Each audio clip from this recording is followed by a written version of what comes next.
Hello, everybody. I am Peter the Book Lover, and this is Book Talk, to where I talk about 3 books at a time that I recently read. And I've got some interesting books to talk about here, so let's talk about them.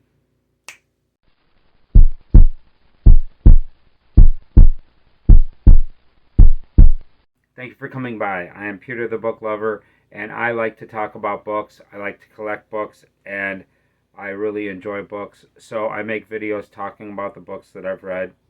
And I put them in sets of 3 because that is a good length of a video, in my opinion. And I enjoy talking about these books, so let's get into them. But before I get into the books that I've read, I want to thank everybody for coming here. I really appreciate your time. I really appreciate you being here. Thank you so much for being here. You mean a lot to me. Okay, let's start off with the first book that I've read. Now, this book came from 1905, and this is by Upton Sinclair. This is The Jungle. Now, this book has a message. This book has an anti-capitalist message plus a pro-socialist message. So, if you love capitalism, this is a criticism of capitalism. Okay, this is also a story. Now, this story is about the Ruckus family, and the leader of the Ruckus family is Jurgis. And this book opens up with the wedding of Jurgis and Ona. And they're having an extravagant wedding, and they're very poor, but they think they can afford the wedding because they think they're going to get a lot of gifts from this wedding, but it turns out that they don't. So you go into this wedding. That's the first thing that you read about when you start reading this book. And then it goes back to Lithuania, to where they're deciding to come to America.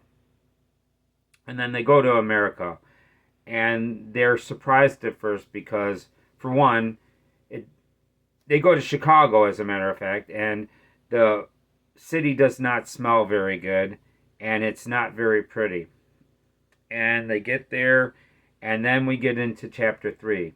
Now, chapter 3, if you are an animal lover and you are a faint of heart, this is going to be very difficult for you to read. This was difficult for me to get through because I really love animals, and I do not like mistreatment of animals, and I had a very hard time reading the 3rd chapter of this book because this is a tour of the slaughterhouse in Chicago, and there are some brutal things that happen in a slaughterhouse. The people that were taking this tour were freaking out because they were surprised at how brutal it was, and a lot of people freaked out, and I was freaked out as well because I do not like mistreatment of animals. So if you are an animal lover, you're going to have a hard time reading this. But at the same time, if you're like me, even though it is brutal, you actually enjoy it because it is brutal and it's eye-opening. So they go take this tour and they seek work, and they start off by staying in a brothel. A whole bunch of families are staying in one building, and they decide to buy a house, and they think it's going to be better for them. So they make a deal and decide to buy a house. But the people that sell them the house aren't really upfront about all the costs. They leave out a lot of the costs they're going to have to pay later. Like, they're supposed to pay insurance. They also want to they have to pay interest on the loan. So they have to pay more than they thought they would have to pay, which makes more family members get jobs. I mean, they even have the younger family members getting jobs. So they all get jobs, and they all work at paying for this house, and they have troubles along the way. They have trouble dealing with the weather. They have trouble dealing with the sewer system. They have trouble dealing with a lot of things like worker abuse of the workers and stuff like that. So it gets into a lot of interesting facts about that. Plus, there are some eye-opening things they learn about the meat processing business on the corners they cut, and sometimes it's pretty disgusting what they sell people. If people only knew what they were getting sold, they wouldn't be buying as much stuff as they would. So you really get to learn about the meat packing industry in the beginning of this book. But as this book goes on, you get to see the struggles of this family trying to pay for this house and the costs that get thrown upon them. There are family members that get sick. There are some deaths that happen in this book. And then as this book goes on, there are even more deaths than the original deaths, and I don't want to give away the people that die in this book, but they get to the point to where there is one of the family members actually gets abused by her employer, and her husband Jurgis finds out about it, so he goes and seeks revenge. And when he goes to seek revenge, it leads to very bad results for him. So it doesn't turn out good when he gets his revenge. And he winds up getting in trouble. And then he comes back and gets blacklisted. And then after a while, more things happen. Then we've got more deaths that happen in this book. And then he takes off for a while because he can't take it any longer. And he goes to the countryside. But then he winds up coming back. And they also lose the house before he goes and takes off, But they lose the house and they lose family members. He takes off and then he comes back. And then there gets to the point to where he meets an upper class person and they start a friendly relationship. But he winds the guy he becomes friends with actually winds up passing out. And as soon as he passes out, he gets kicked out of the building by the staff, by his servants. But he leaves with $100 bill. But then a store owner winds up stealing the $100 from him because he tries to get change. And then he goes back to jail. And then he actually starts going on the wrong side of the law. Now, that disappointed me a little bit. I was hoping that his character was going to be a little bit better. But then after he goes on the wrong side of the law, he starts getting into politics. And he starts learning about the Union. And then at the end of this novel, it gets into socialism. And it becomes this argument for socialism. And this is a brief summary. There's a lot more details into this book. And that's just about it. Now let me give you my opinion of this book. Now, I really enjoyed this book when I started reading it. I really loved this book up until the point to where he started going on the wrong side of the law. And I felt a lot of things for this family. And when I was reading this book, I did not really understand that this was a message against capitalism. But that's what this book is. It tries to show you how bad capitalism is, when I don't think capitalism is bad. I think it's great. I mean, I haven't been successful in a capitalist America, but at the same time, I know that could change at any time. When you're in a capitalist society, everybody has a chance to be a lot more than what they are. If you're in a socialist country, you might be doing better, but you do not have the opportunity of growing to be something more than what you are. And that's what I love about the capitalist society, is that everybody's got a shot to be more than what they are. You could run into a lucky break and everything can change for you in America. If you're under a socialistic society, I don't think that chance could happen to you. I don't think you will have a chance to be more than what you are. But yeah, I think this is a great book. I really enjoyed this book up until the part where he falls off the track, and I would recommend this. But like I say, if you're the faint of the heart, you should be careful reading this book. One interesting thing about this book, this was read by Franklin D. Roosevelt, the President of the United States, and this motivated him to put in regulations and started the FDA, the Food and Drug Administration. So they regulated the processing of foods, so to make sure that people weren't abused by the labor laws. They added labor laws so people weren't abused by their employers, and also the regulations on the food, which was really necessary because there were a lot of nasty practices in this book.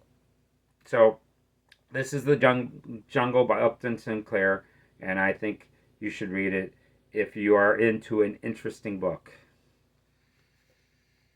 Okay, the next book that I'm going to talk about is a book that came out in 1851, and this is written by Nathaniel Hawthorne, and this is The House of the Seven Gables.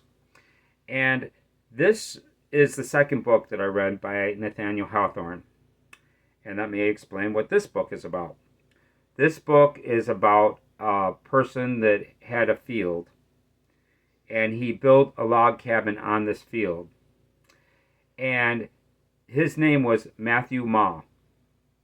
And there is a Colonel Pitchin that wanted this land, and he went through certain means to get this land from Matthew Maw, but Matthew Maw did not want to sell it to him. So Colonel Pitchin actually wound up accusing him of being into witchcraft, and since it was around the Salem witch trials, they actually convicted this guy of witchcraft, and they sentenced him to be hung. And as he was being hung, he told Colonel Pitchin that he was going to get revenge. You know, his spirit was going to be cursed. And then Pitchin actually gets the property, and he builds the House of the Seven Gables on this property. And the contractor is a family member of Matthew Maw. And this family member actually does something as he's building this house that gets revealed later in this book. But yes, they have a Maw that helps build this house. And then there is a bunch of bad things that happen to the Pitchin family in this house. You know, as a matter of fact, the Governor Pitchin actually dies suddenly, and people do not understand how he died. And then it gets into generations of bad luck for the Pitchin family. And it finally gets to our main character, one of our main characters, Hepzibah. She is a person that is a kind-hearted person, but she's got a scowl on her face. And when we get to her part of the story, she is in the process of opening up a store in the House of the Seven Gables and trying to sell various items. Part of it is pastries, and she actually has a day or two to where she's running the store. She's not having a lot of luck, but at the same time, a family member comes to live with her, Phoebe Pitchin.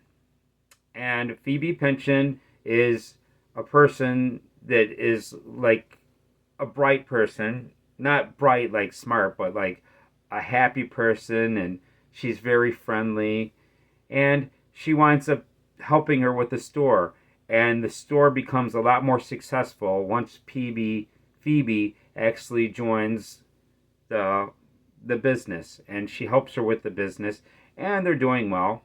And as Phoebe is living there, she meets another person that lives there. Now, this person is not a Pitchin. This is Holgrave. And Holgrave and her start to get to know each other because they work on the garden together, and they get to know each other. And then after a while, she's starting to hear voices and she thinks it's a ghost. But it turns out there's another family member that's living there that she doesn't know about. This is Clifford Pynchon. And Clifford and Hepzibah are like living together. And it turns out that Clifford was actually locked up for a while. And he's a recluse. And the reason why he's a recluse is because he witnessed something a long time ago. And they do not reveal it right away, so I'm not going to reveal it. And then, after a little time, we get to meet another character, Jeffrey, which is Judge Pynchon. And Judge Pynchon wants to talk to Clifford. And there is a little bit more to the story that I do not want to reveal, but Judge Pynchon, you get to meet this character, and he goes to talk to Clifford, and he is stopped by Hepzibah. She doesn't want him talking to them. And then there's certain things that get revealed later that I do not want to give away. And that's about it that I really want to give away. There's more to Hovgrave than meets the eye. He is a very interesting character. And that's pretty much all I really want to say about this book to describe what this book is about. Now let me give you my opinion of this book. See, the thing about this book is I like this more than The Scarlet Letter. This is an interesting book. It's written in a style that was really beautiful writing. Nathaniel Hawthorne is a fantastic author. The way that he writes is very poetic, and I really like the writing style. This is a very enjoyable book. I plan on reading this again, and I enjoyed this quite a bit. And I believe that if you gave this a shot, you'd probably like this a lot as well. This is a very interesting story, and I do plan on reading this again. Also, there's a movie with Vincent Price that I'm looking forward to watching. I also watched a couple plays, and I enjoyed them. So, this is a pretty good story. There is a play with Shirley Temple, and it was pretty interesting. And then it has the actor that played Dr. Smith in Lost in Space, and it's interesting to see him play the character of Judge Pynchon. And it was a nice little play, and I enjoyed it, and it really made the story a little bit more clear. But still, I do want to read this book again. This was a very interesting book. Plus, I do want to read The Scarlet Letter again. I really didn't like it as much, but I still want to give it another shot because the writing style is amazing. You know, and I read that the Scarlet Letter when I was starting to read a lot of books, and I think it was a little bit advanced for me, but I think it's a little bit, now that I've been reading a lot of books, it's a little bit clearer to me. So I'm looking forward to reading the next book, reading this again. So I'm looking forward to reading this again, The House of the Seven Gables. Okay. The next book that I want to talk about is a book that came out in 1963, and this is based off of a famous movie. This is written by Pierre, and this is Planet of the Apes. This is a French book. I was surprised about that when I first read this. And you know the story of Planet of the Apes most likely, and this is a little bit different than the story of Planet of the Apes. This is how he gets to this planet. They actually are intentionally travel to this sun, which is Betelgeuse, and they want to explore the planets that orbit around Betelgeuse. And the interesting thing about how they get there is they have a super drive that makes them go there really fast. It takes them 3 years for this journey, and 2 of the years they're soaring at this sun at a very fast rate. But then the last year they actually slow down, and then they have a decreasing of speed to get to this planet. But they go to this planet, they get on this planet, and there's 3 astronauts that arrive on this planet. Now, as they're landing on this planet, they see a civilization, but they do not land near civilization. They land in the jungle.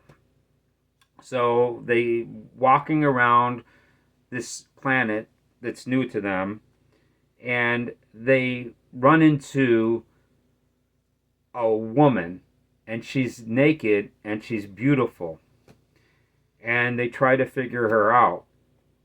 And then later on, you see that she's with a tribe of other human beings, and they're human beings, but the thing about it is they don't act like human beings. They act like animals. And the animals do not like them wearing clothing. So the animals, the tribe, actually goes and strips them of their clothing, and they destroy the ship that they use to land. Now, at the same time, there is a spaceship they left up in orbit, but they took the shuttle down and they destroyed the shuttle. So now these three guys are stuck on this planet. And then they're trying to figure out these human beings for a while. They spend a couple days trying to study these human beings. And then the apes show up. Oh, an interesting thing I learned by reading this book, because I looked this up, is the difference between a monkey and an ape is the tail. So if you've ever been curious on the difference between a monkey and an ape, there it is. The tail is the main thing that you could tell the difference between a monkey and an ape. So the apes show up, they're civilized, they're wearing clothing, and all the human beings are naked. This is the biggest difference, in my opinion, of the book and the movie.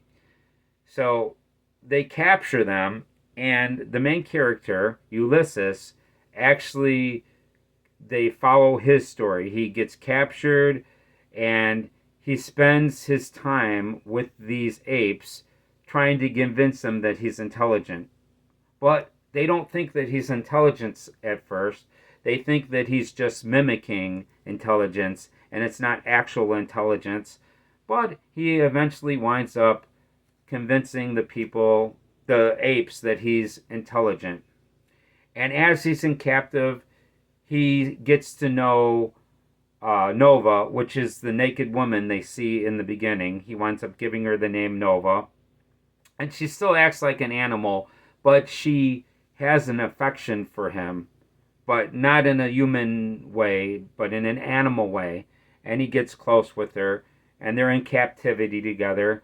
But he eventually does a bunch of things to prove that he is a little bit more intelligent, and they wind up freeing him. And there's a little bit more to get into, but I really don't want to get into too much more of the story. I'd rather you read the book, and then you discover all these things about what happens, the ending of the story. There's one interesting thing about the book on how it starts, is that it starts with a couple floating around in space on vacation. And they're just floating around, and they're, like sightseeing in space. And they wind up seeing a bottle that's floating in space. So they rig it to where they could go get this bottle. They get a hold of this bottle, and inside this bottle is this story. And yeah, it gets into the whole story. And then at the very end of this book, you find about a little bit more about this couple, Jin and Phyllis. And it's really interesting the way they tell this story. And I like this quite a bit. Now, my opinion of this is a wonderful book. The pacing is great. I think this is a wonderful sci-fi novel. And it's just as enjoyable as the movie. It is surprising. It is really surprising that this is actually a French property. This was actually written by a French person, Pierre, which is Peter in French, which is pretty cool. And I like this a lot. And this is a short book. This is not going to take you a long time. This is 120 pages, but very dense pages. I mean, it's. I'm sure that you could take this same book and print it and make this 200 pages, and it would look normal. because the print is very small and tiny. I didn't have a problem reading it, but it's very small print and it's very densely printed. But yeah, I enjoyed reading this. This was a good time. I'm glad that I picked this up. Okay, that's the books I'm going to talk about in this episode. I want to thank you for coming by. You're really wonderful for being here. Now, if you can, please let me know what you think. If not, that's fine as well. But if you let me know what you think, I really enjoy that. And if you enjoyed this video, please give me a like. Every like that I get means an awful lot to me. Thank you for giving me the likes if you do. And if you haven't subscribed, please subscribe to my channel. I have plans on making videos for a long time from now, so I'm going to constantly be providing videos in the future. And hopefully I had a good explanation of these books and I didn't give away too much. The thing about it is when I review my books, I try to leave all the surprises to you to find out when you read these books. So I hope you appreciate that. And that's about it. I am Peter the Book Lover. I want to thank you for coming by, and I hope to see you in the next video. See ya.